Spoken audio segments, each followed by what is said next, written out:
सम्पूर्णमा मेरो नमस्कार। पहिला यो भिडियो हेर्नुस् अनि त्यसपछि यसको कमेन्ट पनि पढ्नुस् है त।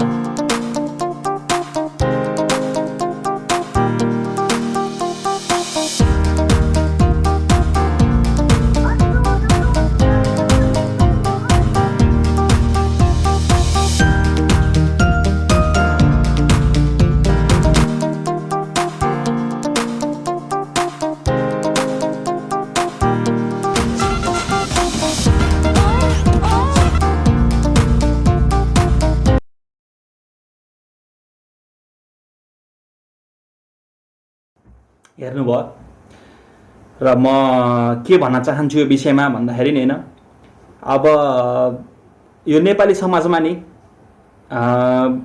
तीनटा डान्स फर्महरू चाहिँ चित्त बुझाउँदैनन् क्या तपाईको।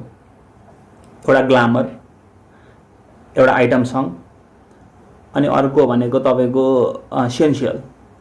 यो तीनटा फर्मको डान्स यदि गरेको छन् भने नेपाली समाजहरूले चित्त बुझाउँदैनन्।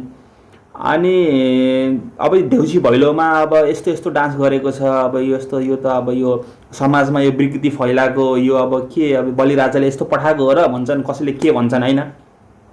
तर हेर्नुस्, दुनियाँमा डान्स धेरै फर्महरू छन्, धेरै फर्मको डान्सहरू छन्। ती मध्येमा यो तीनटा डान्स पनि पर्न जान्छ क्या हैन। र यो तीनटा डान्स नाच्नलाई पनि अलिकति गट्स चाहिन्छ हेर्नुस् हैन।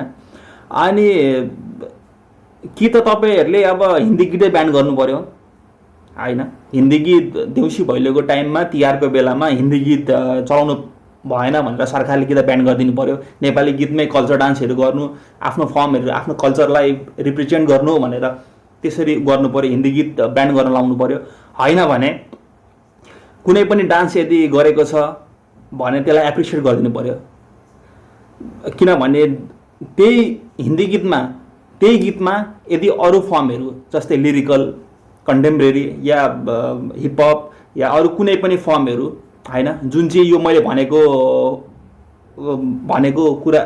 यो डान्स फर्महरू छैनन्, जुन चाहिँ अरू फर्महरूको डान्सहरू छ, त्यही गीत हिन्दी गीतमा नाच्यो भने चाहिँ सबले एप्रिसिएट गर्छ, वाउ कति राम्रो भनेर ताली पड्काउने। अनि यो गीतमा चाहिँ यसरी यो तीनटा फर्मको कुनै पनि डान्स देखाउँदा खोज्दाखेरि चाहिँ यो के हो, यो डान्सरमा नाच्ने डान्स, यो के फलाना डिस्को यताउति, यो होइन क्या हैन।